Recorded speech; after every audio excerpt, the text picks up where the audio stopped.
And at this point, let's take a moment of silent reflection and consideration of asking for discernment and wisdom in the decisions that we'll be making in this important endeavor.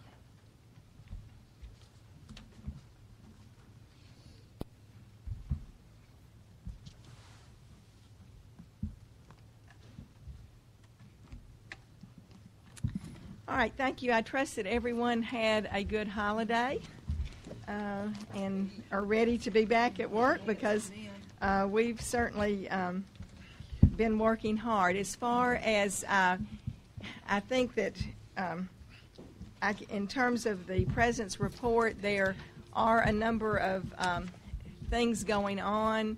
I would ask you to stay in touch with our website, because we are getting speaking invitations. I had an interview with the Business Journal today, and various things are happening, so we're on the mind of those in this community.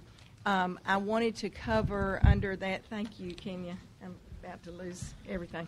I wanted to cover today just I appreciate your being flexible about this meeting change in time. I know I did this rather arbitrarily, but I want to explain to you why, as we're meeting in the committees, we are running out of, as Chris Richards would say, we're running out of real estate here. And so there are the Administrative or Organizational Structure and Governance Committee. Their time that they can meet is at 3 o'clock on Thursdays, which forces our Executive Committee to 4 o'clock. And if it would be amenable to you to stay with the 5 o'clock, hopefully that gives you a little bit more time to get here. And I will do everything that I can to get us still out by 6:30. I think that that will be possible with only a few exceptions, but we're learning that we don't make promises that we can't keep. So how does everyone feel about that? Is that all right with the group that we move this commission meeting to 5 o'clock? All right. Hearing no objection, I'm going to take that as a yes. We've also discussed a couple of things in the Executive Committee, and the other was about the frequency of meetings. I know that we had some conversation about perhaps we wouldn't need to meet every week because of the committee meetings, but after discussing this in the Executive Committee, what we realize is that we probably are going to still need to meet, because there will be things that need to be approved. Different committees will be coming forth with recommendations in a laddered way, and we don't want to have to wait to get those necessary things approved. There may still come a point where we can skip a week or where we can cut back, but at this point in time, it was a suggestion of the Executive Committee that we continue to keep weekly meetings on the calendar. And if there is a week that we see that it is not necessary, then we can adjust as needed. Okay?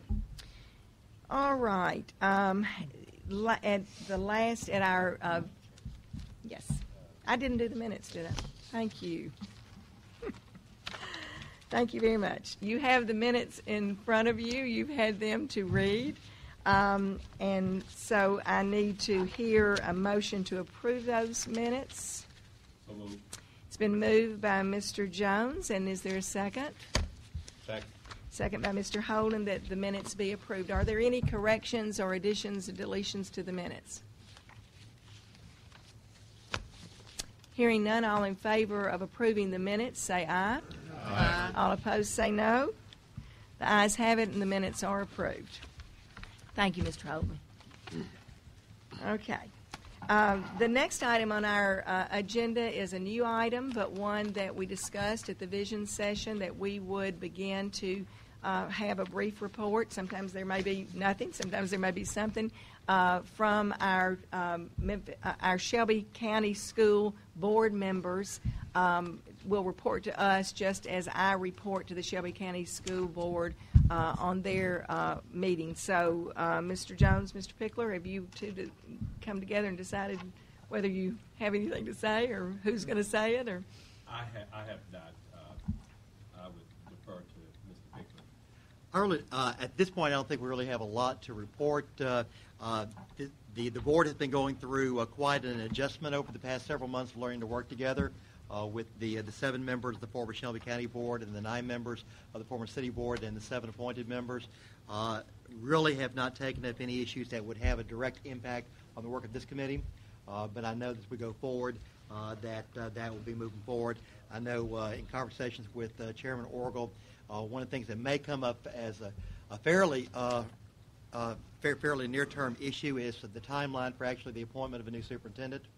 And but to date, that has not been discussed at the board level. But I would suspect that that conversation will begin to come up over the next several months, at least for consideration. But at this point, there's really nothing else to report.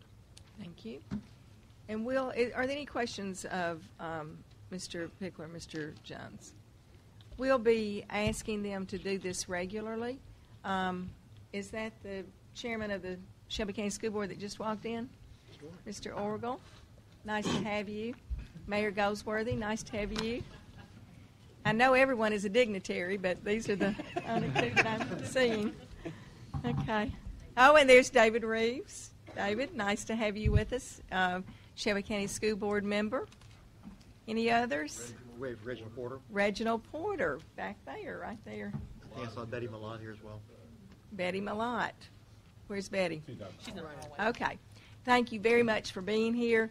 One of the things that we talked about, again, in the executive committee is really making efforts as we can and creating efforts to communicate with our Shelby County School Board. They are the governing body of the district, and we will be looking for ways as we go along that we will be communicating with them. So thank all of you for being here tonight, and we hope you'll join us again. I'm going to move on this agenda. Now, when I go to the school board meetings, they spend a lot of time approving the agenda, but since we didn't, I'm just going to feel free to move as I want to because we didn't approve this agenda.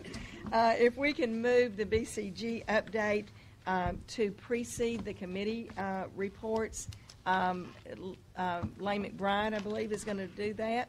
And he feels that that's really kind of a lead-in to the committees. That's where they've been working quite a lot in the last few days. So, Lane, if you can, you may come up. And you need for me to move? You can.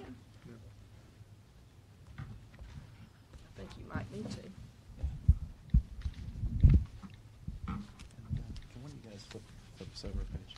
So the BCG update today is going to be very brief. We, in our last meeting in December, talked through a project plan for the next 6 months across all of the different TPC committees that you see up here. And for all of the members of the commission, you should have this in your packets. It's because we changed the order. It's towards the back of your packets. You can see this for reference. What I wanted to do tonight is talk about the priorities in a summary fashion for the month of January to take this down a notch to talk about what does that mean for what's happening right now. And I'm going to give an overall summary, and then we'll turn to the committee reports for committee chairs to give more detail about their specific committees. Jamie, can you flip us over to the next page? So on this page, you see that there are a few cross-cutting priorities that our team has been engaged in and will continue to be engaged in this month. One of them is working on the revision of the guiding principles, which will be a conversation that this commission has in just a few minutes. Another is committee agreements. So members of the BCG team are working with the committee chairs and the committee members to ensure that each of the 7 committees have a very clear charge, and that we've managed where there are issues potential overlap across different committees that we've managed to decide who is doing what and when and how the process works together. There will be a report coming very soon to the full commission where we bring all those committee agreements back and everybody can look at them together. The last bullet point I'll call out there on the January priorities that's cross-cutting is engagement with board members. Of course, that's a priority for the TPC, as Chair Prescott just talked about. It's also something that our team will be doing, and individually, if you're a board member that we haven't met with, we'll be meeting with you soon, just so our team has the full context of the history and the understanding of all the board members who are critical in this process.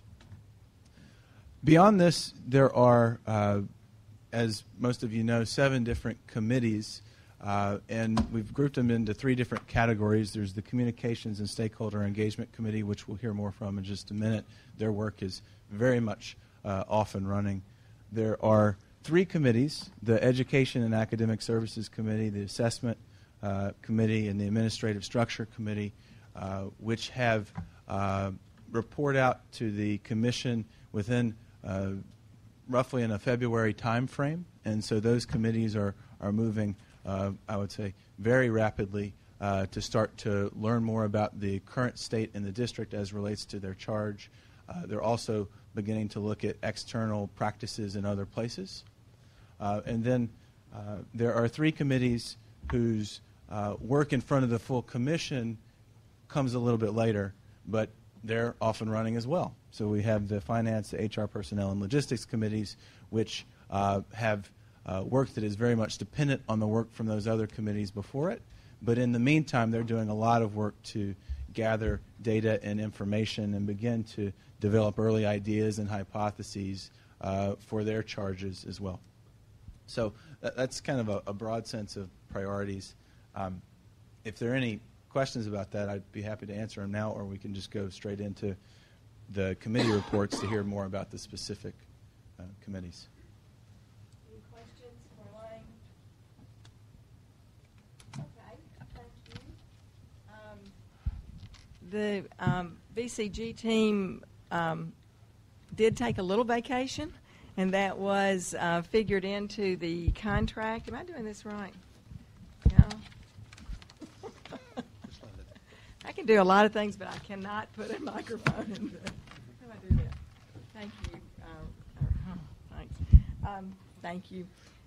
They have been busy. We had a very short week this week, and but they're getting a lot done. And again, we are some of you who are on committees but not committee chairs have not had as much contact. But one of the things we'll be doing in the executive committee is really looking at how BCG is able to support the committees, where we need to make some changes, some tweaks, how we can make it work as we go along. So now if we can call on the committee chairs, those who have a report. The first one is the report of the Community Engagement Committee. Where's the community engagement folks? Oh, there you are. I was going to allow Jim to provide some, so I'll go over give you an update on the RFQ process. We released an RFQ the week before Christmas, and we sent it out to 14 firms across the community, and also allow firms who didn't get an intentional request to also submit. We received proposals back from 7 firms. We had our committee meeting today, and we reviewed those. We're now in the process of seeking additional information from those firms. We anticipate having that information back by this Friday, and then moving forward in a contract and being able to present a contract back to the full committee by next Thursday. Okay. Are there any particular questions around the RFQ in the process? So I'll move to the listening tour. We are extremely excited that we're rolling off our first listening tour on the 10th with 2 different meetings in that day. In the morning, Barbara will be presenting to the principals of Shelby County Schools, and we'll be doing all principals in a listening session then. And then in that evening, we'll be doing a session in Collierville. We are committing to do, in our first phase, 10 listening tours across the community, with Memphis being split into 4 regions and 6 municipal county meetings. But that is not inclusive of all the meetings that we're going to have. We're working with the 40 high schools and doing feeder pattern meetings across the community. So we anticipate in total, over the course of the next 4 to 6 months, we anticipate between 75 and 100 opportunities for people to be engaged and get additional information. We've also segmented out our groups where we're making specific target communication plans for our education community, which includes our parents, our teachers, and other stakeholders within school districts, key leaders throughout the community groups, our business community specifically, faith-based, and then also our press community. The first tour, we're actually going to walk through with you all this evening the setup for the tour and train each of you on how to be facilitators.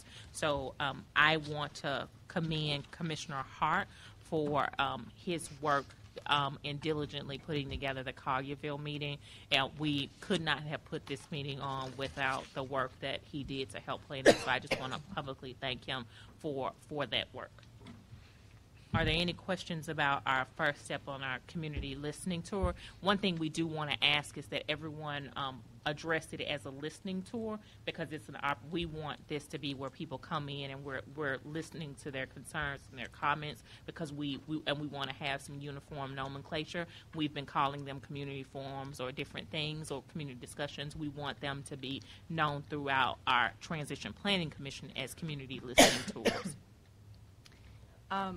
Any questions of, yes? Kenya, will there be Q&A, or are we just asking people to express opinions? The format for the meeting is twofold. We will allow them to ask questions, and we will answer questions that we have the answers to. We anticipate that many of their questions we won't have answers to at this present time. And then also the format of the meeting is each person can get up to 3 minutes to make a comment or express an opinion. And we will have 2 mics set up in the room, and then also have comment and question cards for people to be able to fill those out. We are the format of the night is a 10 to 15 minute presentation and 5-minute overview of the process, and we're delegating 75 minutes for comments and questions to be asked. Any other questions? Of course, we'd love for anyone on the commission to be there if you can. We know that we can't be at all of them. But this would be a first one. And we do have 3 people from Collierville that sit on this committee, which is really nice. We have Ricky Jeans and Tommy Hart and Dr. Green. And so that's really good to have that connection of TPC members that are from the community. Tommy? Thank you. Thank you for your kind words. Sir. I want to encourage us, because so far in my unofficial listening, there is a gap, a substantial gap between those that are in the 2 different systems. And I want to encourage this body, as well as any school board members here, to try to make at least 2 or 3 of the other side of the aisle, if you would, because I think it will be very enlightening for all of us, and it'll help our processes as we move along. Good suggestion. And really, for us to be successful, we'd like to ask that there be a charge of each member to at least participate in 2 to 3 of those meetings throughout the community. And with us having over 75 meetings, we feel like that we'll have some opportunities for you to do that at different times. Well, We do have 2 asks. At the last meeting, we asked for you all to fill out a form that had different contacts that we wanted you all to complete. We would like to ask if you would send your homework back to us so that we can go and compile that information.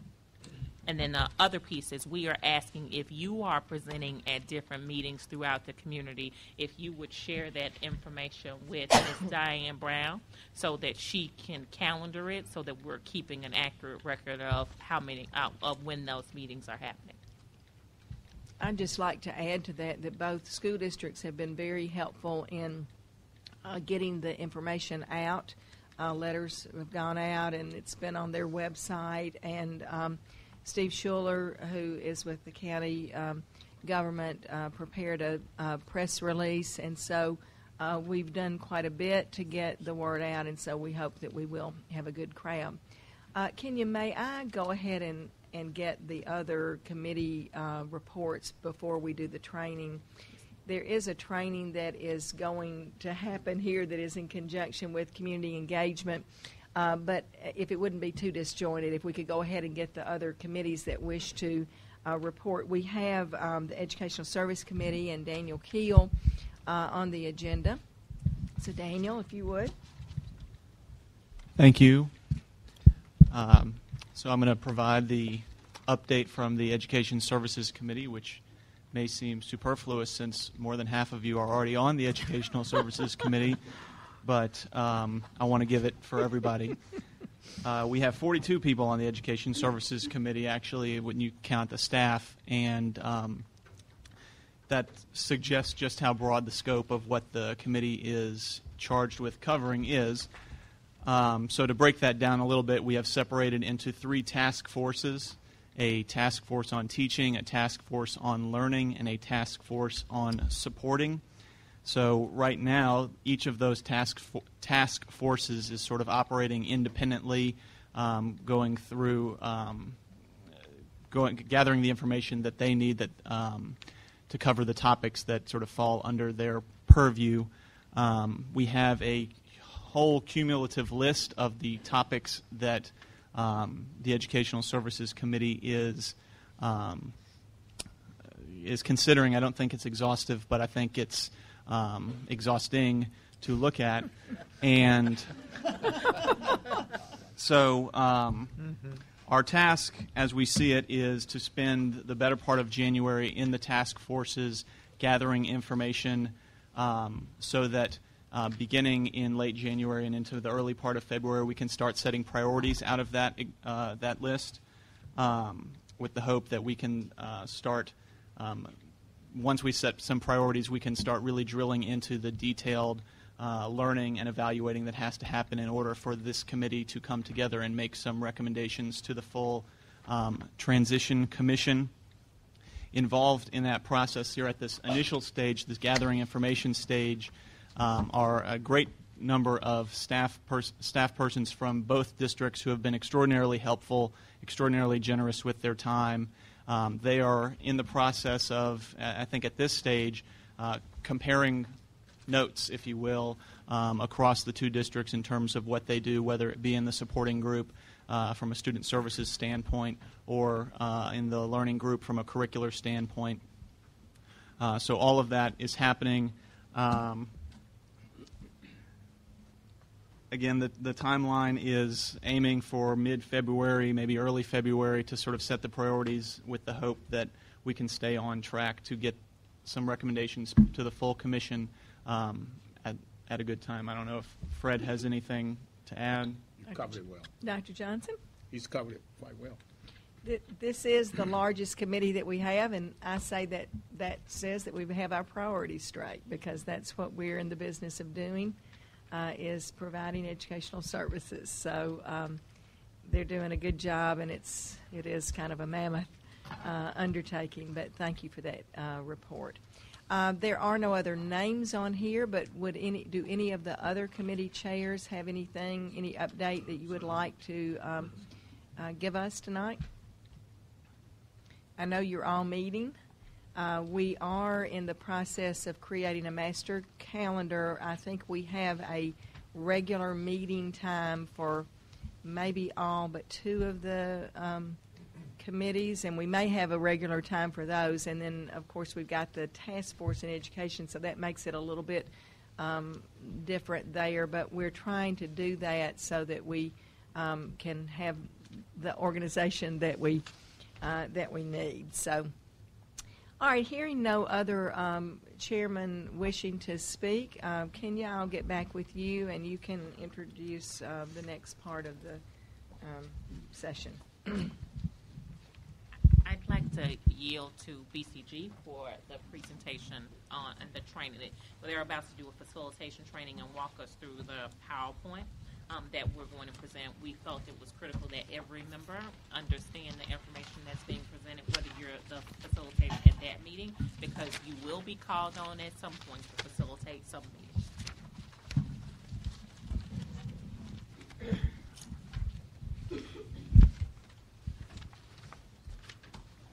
Thank you, Madam Chairman.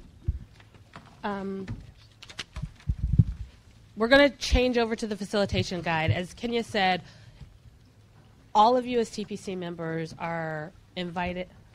It's out of order in there, but Not only is it out of order, I don't think that everyone has a hard copy. So I'm going to present it, and then you can pick it up at the end.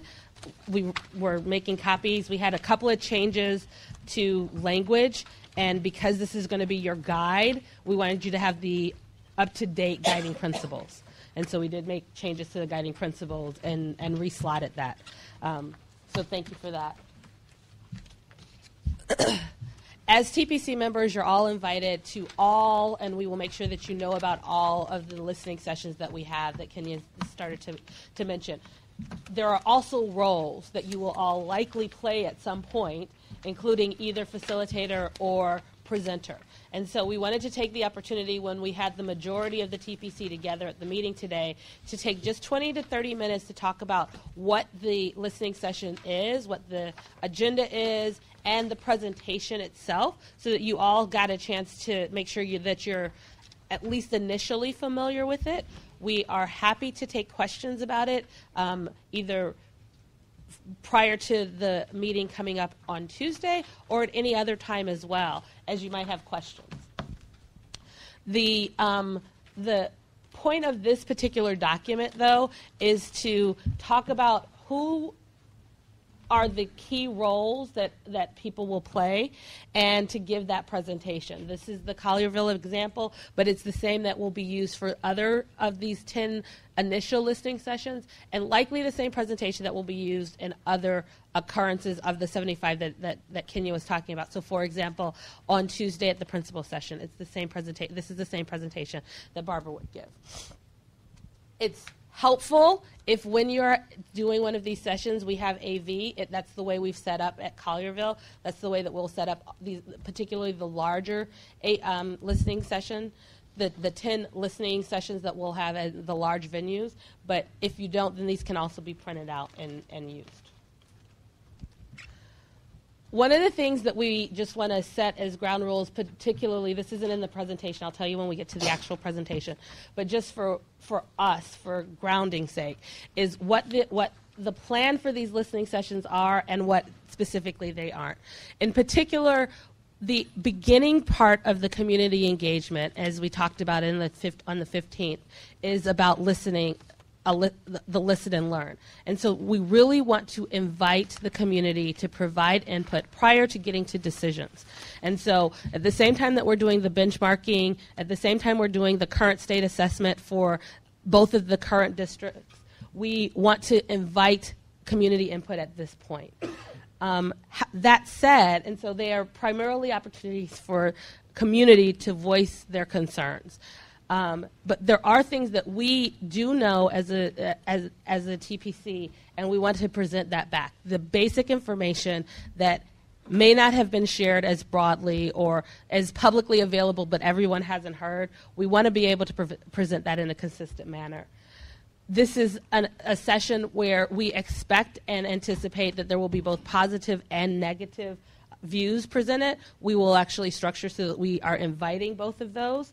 But it is public, it's open, it's announced. These sessions will typically be the larger sessions. We will also have, to get to the total of the number that Kenya mentioned, we will also have lots of smaller sessions that are targeted to certain groups to make sure that we capture everyone. But what we're talking about today is really these larger scale sessions. Important to note, these are not problem-solving sessions. This is not the discuss debate session. We had a great conversation earlier today about the nomenclature and why this is a listening session. This is not anticipated to be a back-and-forth session between the TPC members that are there and the community. There will be questions that we have answers to. And for those, what we will do is the note taker will take the questions, and at the very end, we will give those questions back to the TPC member so that they can all be answered together before the end of the session. But for many of those, the answer will be, we don't know yet. Right? The importance of transparency is to be able to give people a session to do that. We're not saying we have all the answers. And in particular, there are several things that, to Lane's presentation earlier, are further down the line in our process, and so the decisions have not been made. There are 4 key roles that we encourage people to think about: the presenter, the facilitator, a note taker, and someone who's responsible for the audio recordings. I would say that there is only necessary to have 2 people. You could have the presenter and the facilitator be the same person if you chose to. You could have the note taker and the audio recorder be the same person if you chose to. However, the presenter, we're asking, particularly for these large sessions, to be a TPC member all of the time. In some of the smaller sessions, there might be a occasion when someone else does a presentation, but in general, for these large listening tours, the Collierville example, the 9 that will follow that, the presenter will be one of you, which is why we want to go through this and give you time to ask questions. The facilitator can also be one of you. I would say it can also be one of the BCG members. And so, for example, for the Collierville one, I would say that myself or one of the other BCG partners could play this role, and I'm happy to suggest us for that role for these first ones. Note takers, again, take notes throughout to make sure that we get those questions that are being asked. There will be, and you'll see this later, there will be note cards provided for everyone to provide their comments, but also to provide questions. We will make sure that the questions that can be answered by the end of the session are answered at the end, and the other ones are obviously will be posted and responded to at a later date. We will be saving this in an audio format so that members that are not there could listen and make sure that we capture notes in a consistent manner, and we are aggregating everything that we're learning in a way that is helpful for all of the teams and all of the committees in the future sessions. And so the responsibilities and best practices of each one of these are listed here, but I would just say that for the presenter, it's about welcoming the audience and presenting the materials that we're about to go through. The facilitator would then make sure that the norms of the session are known and then facilitate the commentary that's coming, including, when necessary, asking people to stay within the time limits. And so there's a timekeeper role within the facilitator. The note taker will be taking notes, we'll be taking notes on a computer or on paper, not broadly, but we'll make sure that the template is completed after every meeting, because we, again, want things to be in a consistent form so they can be aggregated later. And then there's just the piece of making sure that when we have an audio recording, it's got good batteries, it's got the digital format in it, and we're able to make sure that we capture everything. Questions about the roles? Great. Yes, Daniel. What is the process for picking or figuring out who is going to be the presenter at a given event? So in this case, Collierville is different, so I will speak after Collierville. After Collierville, we are actually going to ask that there are, in the 6 communities and the 4 quadrants of Memphis, that one of the TPC members play the Tommy role of being on point. He's done fantastically well, so you have a very good process for that. But it's better to have somebody who knows the community well to play that role, and so we are going to ask that, thank you for the ping, that someone do that in the other 9. And that person would be responsible for specifically setting the different people into the different roles, as well as several other things that included in advertising it. We have materials, we have press releases, letters, a whole process, but there's a full point person pack that goes along with being the point person, and including a detailed job description. And so we're not going to ask anyone today because we don't have that specific of the bullet points of what we're asking people to do, but we will distribute that and then ask that you sign up if you are so willing to play the point for one of the other major town halls that we need to schedule, or major listening sessions. Any other questions?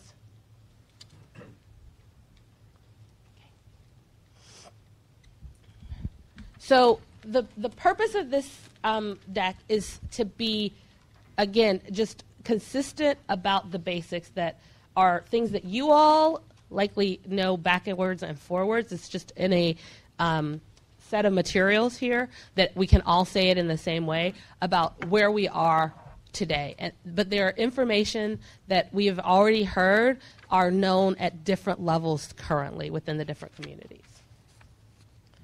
So the agenda is a welcome, introduction of the TPC members and or dignitaries that are there, and a word of prayer. There is the 10 to 15-minute presentation that we'll go through. Then there's the process for participation. That's the one that the facilitator does as opposed to the presenter. And then we have 75 minutes for open dialogue.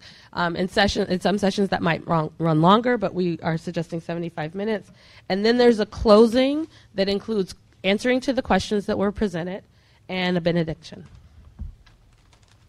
Thoughts on that? Anything that we need to add to that agenda? Kenya?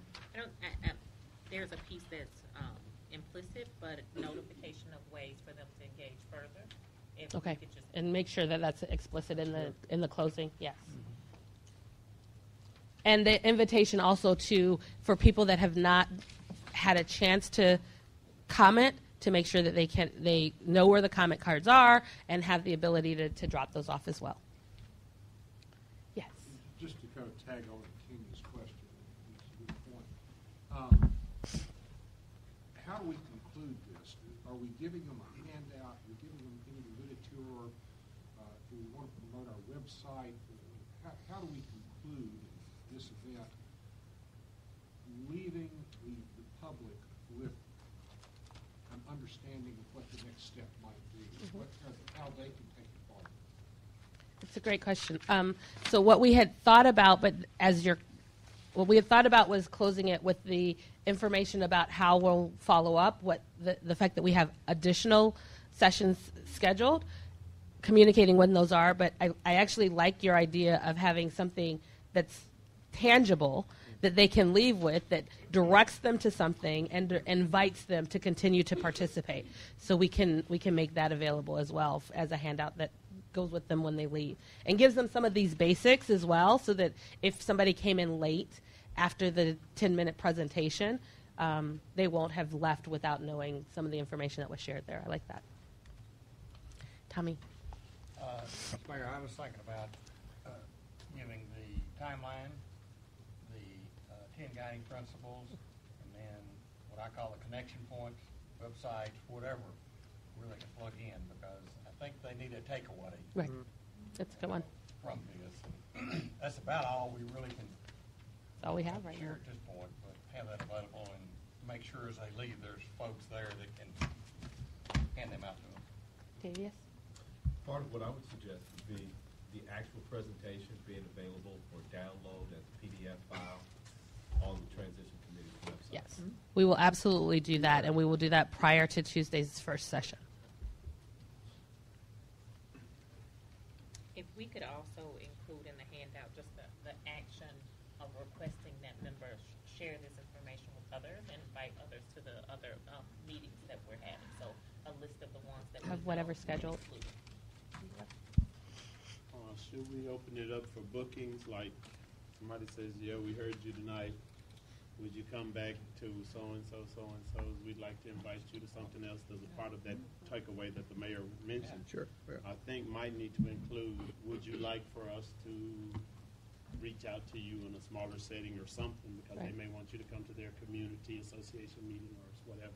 I like that. One thing that we might be able to do is for the email address that is taking questions, we might give that and say if you have ideas for other sessions and other groups that need to that you would like for us to communicate with, please email us. What I don't want to do is try to schedule something there because we'll have such a small subset of the bigger group. So we want to bring it back into the center and then let it get scheduled. Okay. So for the presentation itself, who the TPC is. Just the basics again. Information you all know. The Transition Planning Commission was created by and is governed by the law, the Norris Todd law specifics, and therefore, and through that has been charged with developing a transition plan. I think that this is, again, basics. It's on some frequently asked questions that I've seen both from Shelby County and the Memphis City Schools websites. It's just something that we want to make sure that everybody starts with. And some of the high-level details of what that transition plan is required to include from the law.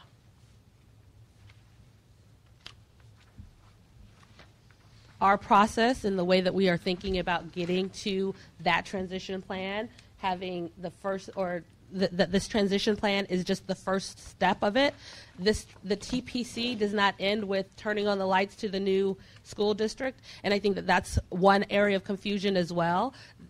The transition plan development and approval will go from now through sometime mid to late summer to fall. But then there is a whole process of after it is approved, after whatever transition plan is approved, there's specific things that will have to happen in order for us to get to the first day of school of the merged district. And making sure everybody understands that and understands the fact that everything won't necessarily be done on the first day of school. Some things will continue to have to occur after we get to day one of a merged school district. So I'm not, Nika, Yes. I'm not sure in the framing of that if that presents the right way we want to send it out to the community. Like I think that we talk about what the TPC's role, like our pieces that we're developing a plan. We plan to have this completed and done and presented, and then we'll go to the commissioner. Do we want to present the other three components, or just give an overview and just spend a little bit more time talking about our role and process? But I should have said this before. No, it's fine. This is every commissioner can provide input here. I'm curious about. I'll tell you what the thought is, and then I'm curious about all of the rest of the input as well. The thought was that similar to the way that we presented it in the first conversation here, the plan is just that. It's a plan. It's not everything that needs to happen in order to get to the merged district, and that therefore, in order to have input into the plan, this is the time period to do it. And very important for us to be able to do that early for communications and input, and to be able to get to something that can be approved by August, which is, again, a legal requirement, but there is a reason for that because you actually have to do several things in order to get from a plan to turning on the lights of a newly merged school district. In particular, I could see that all of the details aren't necessarily critical to inviting feedback from a community member. The fact that you might not get to steady state until after the first day the merged district starts educating kids may not be something we want to give details to, but more information at a high level in a succinct way I don't think hurts. I'm curious. I think that our own timeline does delineate that we have a planning period that we're responsible for. I think that's part of what we're trying to help people understand is what role we play. Mm-hmm. And then I like having the other part that talks about the implementation, and maybe we go into detail, maybe not, but just that there is implementation, and that is not ours. Right. Really, it is the responsibility of the board and district leadership. Right. I don't want to make any comments about how it's going to be on opening day of school, because I think that's We one don't of know. the things we don't know. So I think that it almost suffices to say that we're in the planning process, and then after that, there will be a year of implementation and preparing budgets or whatever. So and you're- ready for school to start. So, Barbara, just so I understand, your recommendation is to have stage 1 with this detail, move the brackets up, but take the detail for stage 2, 3, and 4 off? No, No. Okay. it's I'm just not- a comment. Yeah, I'm not Okay. worried about The written voiceover. part. Gotcha. I just don't, in your verbal presentation, not that you aren't right, I'm That's sure fine. you are, but I just don't want to make a comment about how things are going to be. That's fine. Or whether it's going to be after the first day before Yep. it's steady, or those kinds of things. We're not involved in that, so I think it's important. I don't see anything wrong with your detail. I just think that we need to be matter of fact about it, that this is the planning and that's the implementation and who's involved. And there'll be a number of things like these that happen in implementation. Mr. Paget? Somewhere around stage 3, you've got the launch of a new district and completion of open operational tasks. You've got that thing at the bottom that says led by board and district leadership, and I'm saying, my opinion is that we shrink that because we're the TPC. And the stage 4 steady state, we can't tell anybody how to do their work once we submit the product. So I don't know that we want to go that far, and I would ask that we think about that stage 3, 4 area there. I'm not comfortable there, but I'm one. Look at our timeline. I know you've looked at that. It doesn't give that kind of detail, but it does say that this is the date where we give the plan, and this is the preparation, and then this is the first day of school. And I Yeah. think that I think that's where we need to really. Yeah, that's what we need to do. Oh, we can That's make what that we change. know. The only thing I'm concerned about is I think you may want to put some subparts under the transition plan development approval Well- to sort of delineate that the plan has to be ready for review by fall of 2012. I Okay. think this is real helpful because I think a lot of people think we can just lob a plan in there Right. in Yeah. August of 2013 and that some miracle's going to occur for the folks who have to actually do it, and that's not where we are. But I think it would be helpful for folks to understand that we're driving to an August date. Right. To have the plan ready for it to be approved by where it needs to go. That's, So you may want some breaks. I think that's also in the timeline that Barbara is suggesting that we use, so we can use that. Please. Yeah, I think, from my point of view, I'm a visual person. You sort of minimize the work of the TPC with the way it's way the it's way it's set up. depicted here. And I'd like to, if we're asking for input, we're asking people to come out at night.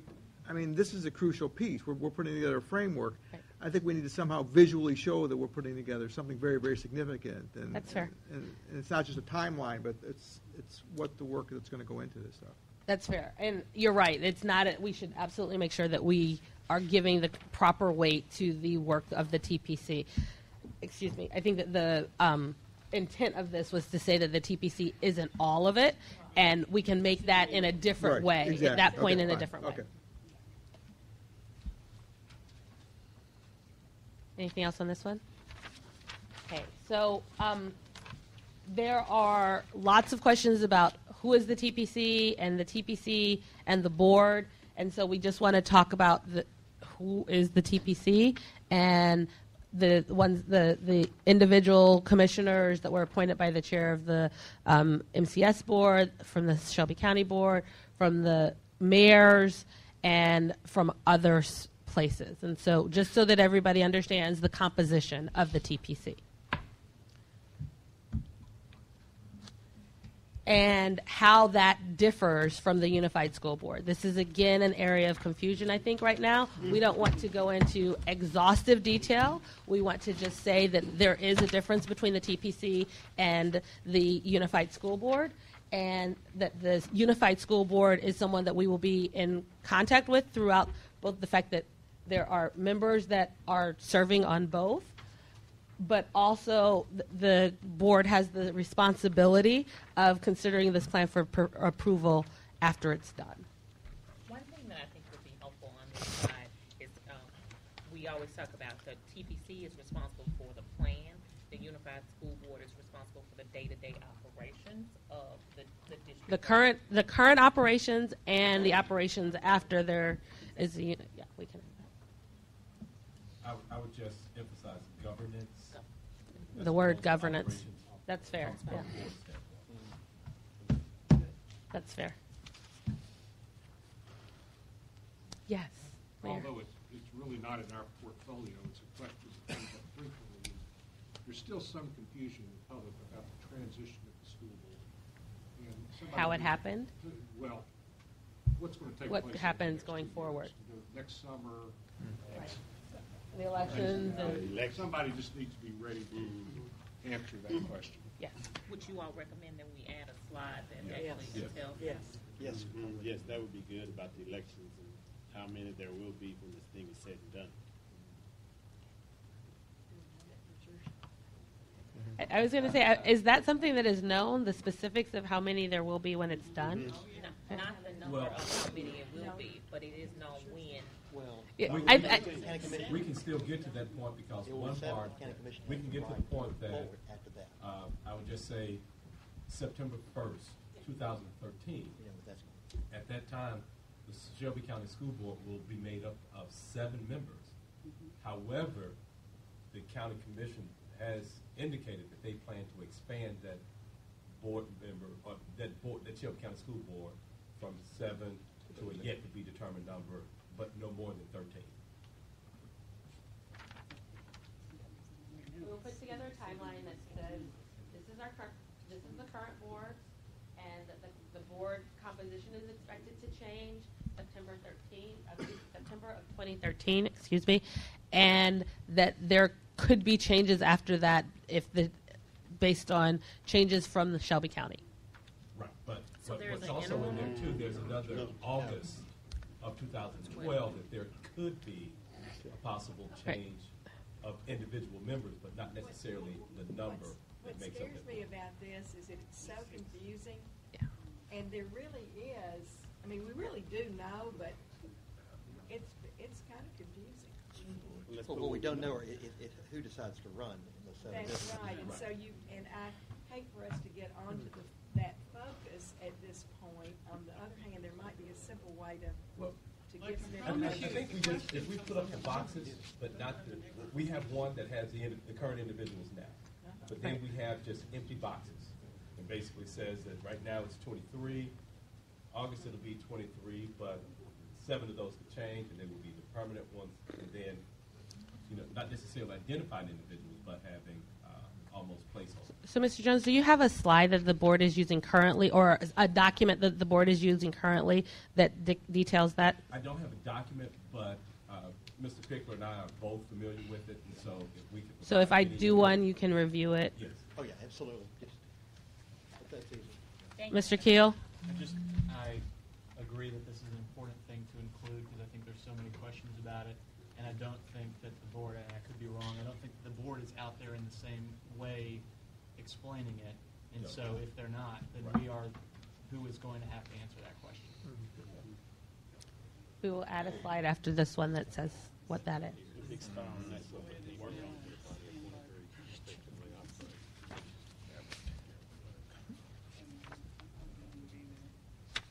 And then we will review the guiding principles. And for these guiding principles, these are, we still have to get to these, right, Barbara? Yeah. So we're going to come back to this. Sorry. And finally, invite input and the importance of the input to the process. The transition plan is really going to have multiple different options for input. We obviously have the baseline of the current state in both of the districts. We have national best practices. We have the guiding principles that will have just been reviewed. The overall aspirations, concerns, priorities of the TPC, and analysis that is being done to make sure that you get to data to informed perspectives. But really very, very important piece is what's in orange, and that's the community and stakeholder engagement. The community and stakeholder engagement was purposely front-ended so that it can be used by all of the different committees in the consideration of what the decisions are. And so we want to just make sure that everyone knows prior to the invitation to provide their commentary that these listening sessions are one of many different, this listening session itself is one of many different opportunities that they're going to have. We really value the input of the community and want to make sure that that comes across multiple different ways. So that would be the presentation. Again, it's just the basic information that we have that we're sharing. The majority of this session is for their input. The guidance that you gave me on what needs to add, what our options to add was very helpful. Is there anything else you think are open questions that we actually have answers to currently that we could also provide in this material? I think that there is just the committee structure that we have set up. I think we could share that with them. We good? Yeah, I agree. Okay. We will add in the committee structure as well. So after, when we talk about the TPC and what we do, we'll add in, we're structured in these 7 committees to be able to accomplish that. Okay? Excellent. So we will provide you each of you a soft copy of this with all of the updates that we just discussed, and that material. The process for participation then is just two pages of general ground rules that, again, the facilitator would give to set expectations for this particular session, and will be read in specifically as they're stated. So we are still early in the planning process. We have not made many decisions, so we don't have many answers. We ask that each participant be concise in their comments during the session to allow as many people to provide input as possible. We will be logging all questions and comments to share with the full TPC. We are taking names and contact information if you want to provide them. We will have Dropbox by the main exit for questions and comments in case you prefer to share in private or we run out of time before you ask your question. And we welcome all opinions on all matters pertaining to the merger. We do not encourage boos or applause to comments. We do not encourage interruptions to others' commentary. If you wish to share a question or comment, please step into the nearest aisle and form a line behind the microphones. We'll have microphones in multiple aisles. Please wait for the facilitator's signal before sharing your question and comment. If you see the facilitator hold up a red card during the comment, please try to wrap up within the next 1 minute. That's how we're doing the time cap. A suggestion that I would have would be, I know Kenya indicated earlier that each speaker would be provided 3 minutes to speak, but if we're talking about 75 minutes, that's only 25, and we know that we go beyond there. So I would say not a minute, depending upon how much input we want. So it's a really good question. We've had lots of conversations about this. So again, we're going to open this to discussion. I don't think everybody would take a minute. It's a limit of a minute. So at 2 minutes, that's when the red card goes up. And people, when they see the red card, some of them will wrap up very quickly. Some of them will wrap up and take the full minute. But the expectation is actually that everyone doesn't take the full 3 minutes, or the expectation and hope. I don't know how that would work. Tommy? One thing I would, I guess, discourage us by telling them on the front end, there will not be any deferring of minutes to anyone. Yeah. You get your whatever it is, and you can't give it to somebody else. Yes, you're not yielding the floor. It's a good point. You are not yielding the floor for your minutes to someone else. That's correct. We will add that. Been there and done that. You're right. Have to. Yeah, So I was just thinking that, because we've had this discussion a couple times, if we lower the number to 2 minutes per comment. I'm happy with that. And I think 2 minutes is a long time. And 2 minutes is sufficient. 2 minutes is longer than you think. 3 minutes is a very long time. I'm happy with that. We can do I that. would suggest 2. We use 2 for the FedEx. Did you? Owner meeting, and we know we've done it for years, and it actually works very well. Okay. Okay. 2 it is. 2 is the number. Good. And so the red card goes up At 1 minute. Red card goes up at 1 minute. Exactly have a 1 and 30 second. Okay. So Mr. Hart has made a suggestion of that we have a 1 minute and then we also have a 30-second card. And so just to make sure that they And the Sandman. Okay, so that's what we have. Yeah, there we go. Katie's got that cane. How do we, I mean, one other question I've got is how do we move into the technological age? I mean, I'm looking at cards and things. Is there a way that they can submit these questions electronically, or some way we can, text them or have a magic phone? Or, I mean, who writes on cards anymore? I mean, I think we as a transition planning committee, as much as we're sort of adults with gray hair, it's a generation out there that texts it.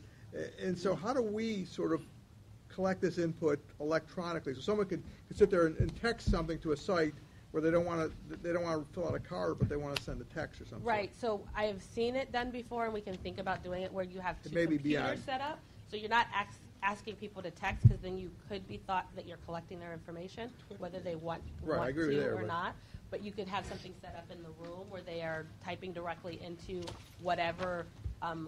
Or into a mailbox, a yeah, box, and or it- something. and it We're sitting emails on a right away. smartphone and We basically. can think about, there's security concerns with that, and so Okay, we've well, maybe I can't do it. But continue to do it this way, but we can. I think that the encouragement to use innovation and to make this as simple as possible is something that we can absolutely take a look at. I think that for the Collierville, we'll stick with the card so that we have all of the information. Everybody knows how we're doing it, but for the next one, we'll think about that. I was just going to say, after we secure a firm, we will be much more technologically savvy and be able to do some of those.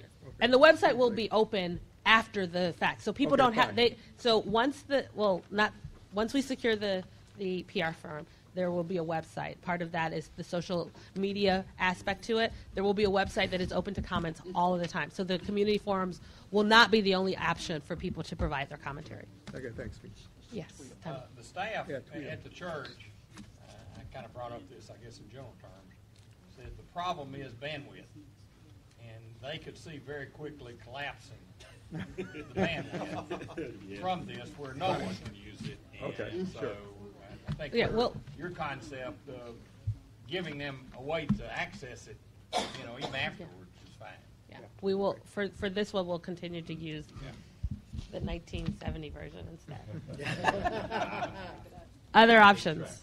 So the only other thing is that we did have a closing document. We will update this as well. Primarily the thank you information for the transition. This website also has the email box, but we will make sure that that is available and make sure that people know that there will be other opportunities to engage, and we encourage them to continue to engage. Okay?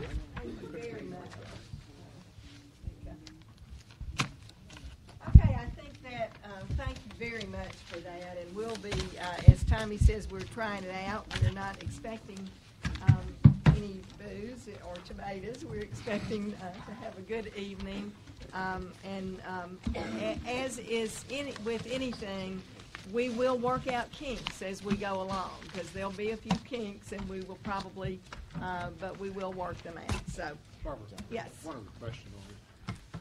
What is the expectation of this group as far as that? I mean, do we have a core group that's going to be coordinating? Is it going to be a continuous committee? Is it going to be an executive committee? Or what? It is the Community Engagement Committee. Okay. And that committee has 5, I believe, TPC members on it, several Shelby County School Board members on it, and the communication staff from both districts, and then we will have our public relations team in here in terms of once we get the firm hired. I would strongly encourage as many members as can to attend. I think it puts a good face on the process. I think the citizens of Collier will expect it. Yeah, I agree, and I appreciate that comment, Mayor Luttrell. I think that if, this team amazes me in terms of the time that you have given, but this is important, and there'll be many smaller meetings that will, have a few people, but these larger meetings, as many of us as can be there, let's try to do that. I will be there at all of them, but that I can. I mean, unless I'm sick, which I might be, but yeah. So just think about it. Put it on your calendar and try to be there. A lot of work has gone into this, and to say that we care about community engagement and not show up is not a good thing. Katie, Ms. Stanton. I just would suggest that we not all congregate together, that those of us that are there spread out among the group and be available to the group rather than talking among ourselves. Good suggestion. Chris? Can we get the dates that these are set on the master calendar? Yes. It's really hard to reschedule something when you only know that It is. some of us. No, you're absolutely right about that, and this one has been kind of a hurried endeavor, and as soon as I know that the Communications Committee is working on a calendar now that will give time, so certainly we understand that that's our opinion. I just would like to ask all of you to mark your calendars for January the 17th at 5:30 p.m. We will be having 4 community forums simultaneously across Memphis, and so we'll give you logistical details around locations for those by next week, but just if you could save that date. Also, BCG is about to hand you all out talking points for the community forum, so just in case you're asked about the purpose of the listening session, so that you can have that information. And in addition to that, the document that I was asking for earlier around your homework, where we're needing contact information of stakeholders around different segments in the community. If you have that information tonight, if you could complete it and provide it back to us, or we'll send you an electronic version and a reminder so that we can get that information back from you this week. Okay, one of the things that Diane has reminded me is that we need to practice what we're going to ask these community individuals to do, and that is to go to this website. We're going to get an easier website, one that's dedicated to us, but this is the calendar right here, and this is on here, and so there are a number of things already posted. So I think we need to get used to going to that website and looking at the calendar. All right, if we can move to the next items, I'm going to give a bit of explanation, and then am I going to have someone to put up the guiding principles? You all received the guiding principles and the aspirations, concerns, priorities, and et cetera. We're not going. We don't need to approve this group of aspirations and concerns and the priorities ranked. That really is just for you, your review. And it really is just a compilation of all of the input that we gave at the meeting, and we will we may continue to massage those as we get input from the community. I do think, though, as you look at it, and I'm skipping to that because we will take a little bit of time with these guiding principles, that last, it would be the last one that's got the big dots on it, it is a pretty good graphic showing of the 3 areas that seem to be where there was the trend that, excuse me, that these were our main priorities, and that had to do with curricular programs to meet students' unique needs, district structure that supports the schools and is responsive to students and family, and focus on quality teaching. And those were 3 pretty key directions that we came up with at the last time, along with the other 2. So read these concerns, barriers, aspirations, and if you have comments or if you think something was left off, you can let us know or let BCG know. But they're basically what were on the board when we left here. The other document is the guiding principles, and we would like to offer those. The executive committee would like to offer those for approval. We have made a few changes in the executive committee. I'm going to point those out to you and then get if one of the executive committee members will make the motion, then we can discuss them. But we really would like to approve these because we want them as part of our presentation you will see on the first, there are 2 pages, first of all. The first is kind of the one, the bullet point that are the shortened form of the guiding principles, and the second page is the more elaborated. And we can use both of these. We'll use them at different times. When you get someone who is good at marketing, they know when to use which. But in the executive committee, one of our recommendations was to change, where's the first page? Thank you. Is to change the first one, rather than our students come first, to go over into that elaboration document and put a little meat on the bones on that one, so to speak, and say the academic success and well-being of our students comes first. We just felt like that was that wording was important enough to rise to the point of actually being the guiding principle rather than just an explanatory. The other one that that the executive committee will offer as in just a moment is the number 4. On the document you had, we had a long discussion at the last meeting about stability and change, and we've all talked about the fact that that change is imminent. We want it to be good change. We want it to be enhancing change, but we also recognize the need for stability. But the executive committee felt like that this wording for number 4 was a more positive approach, and that it really did still capture both of those ideas. And so we offer this wording. We aim to enhance our district by balancing stability and needed change. So we're looking at the need for stability and change that would be needed or positive. And we also have turned that around to make really the guiding principle is whatever we do is for the purpose of enhancing the district. So we flipped it that way. Now, we will discuss these in just a moment, but in order to discuss, we need a motion from the executive committee.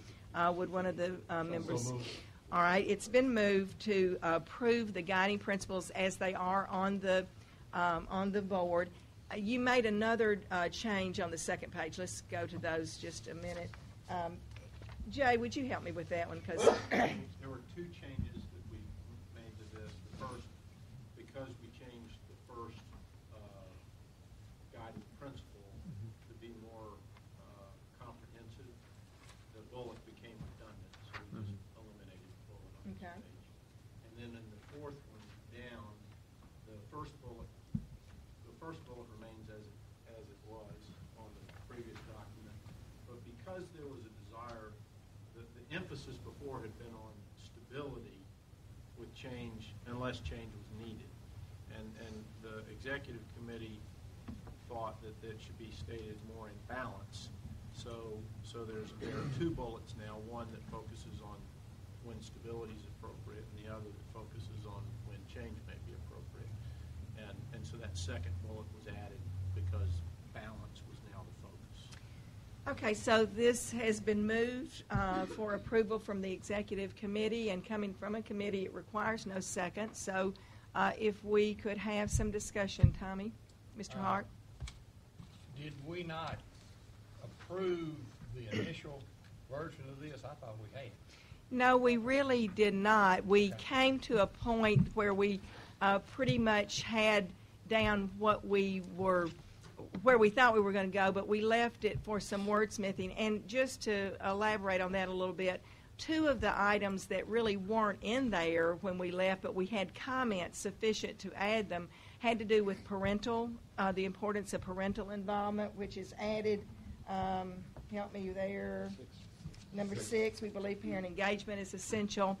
There wasn't any absolute wording on that, but that was the feeling of the group when we left. And then the other one had to do with leadership, and we had some comments during the larger meeting about adding that. So in a way, we came to some consensus, Tommy, but it needed some wordsmithing and adding in those things that were there. That's fine. I just wanted to make sure if we had approved it, we're really amending.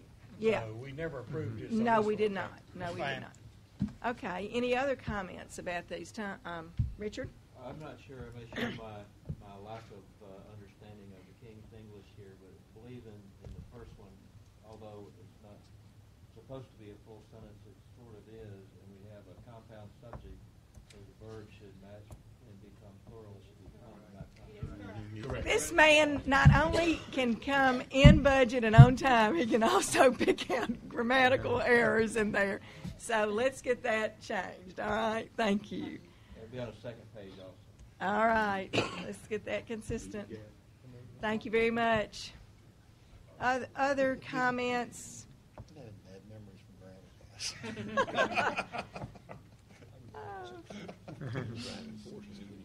You know, I really I like these. I think we did some good work when we were here before the holidays, and I appreciate kind of the wordsmithing and putting those things together. If there are no other comments, yes. I'm sorry, I don't prolong. But are we sort of? It's a list. It's real listy. I get worried when we get listy because that does sort of set priorities. But in some ways, are our priorities correct here? Have you looked at the issues of priorities, maybe with BCG, in terms of if our educators and staff are our most important resource, why are they like 8th or 9th on our list? I mean, to me, there's a disconnect, maybe, or where. Yeah. That is a point well taken, but I will say this: I'm going to just impose my thinking on that, if you don't mind. It would be very difficult to go through a process of actually prioritizing them. I think it is better to say all of these are our guiding principles. They're not in any particular order. Okay. They all will guide us in our decision making. That's what a facilitator does to get out of your question. Good. Okay. And I'm sure it'll come up. I've done it many times. Okay, I'm sure it'll come up. I'm an educator. That's where okay. Thank you. Yes, can you? John brings up a point just about that one and moving that one up. I don't have any problem. Like I think that's fine. I'm not saying that it's a priority. I think all of them are considered equal. But if the perception is going to be perceived that we value them less by the placement, let's just move that one up. I don't think it's. Would you like to do that? Yes. All right, then let's do it. Ms. Stanton and Ms. Bradshaw and Dr. Smirelli. So the idea is to move. I know we could. That's the problem. Educators and staff are our most important resource. Underneath that, we're valuing students. That always comes first. Any other comments? All right. If not, you guys may help me get you out by 6:30. All in favor of the guiding principles as amended here, and in addition, in moving that one principle up, please say aye. Aye. All opposed say no. The ayes have it, and these guiding principles have been approved. All right, I feel like clapping. Okay, let's see. What's next? That kind of gets us to the end of the agenda. Our next meeting will be here next week. We do have, we will hopefully will have an important thing to do in approving our PR consultant. We also will be looking at all of the committee charters, which will really give us a good idea of what everybody is doing and how they intersect with each other.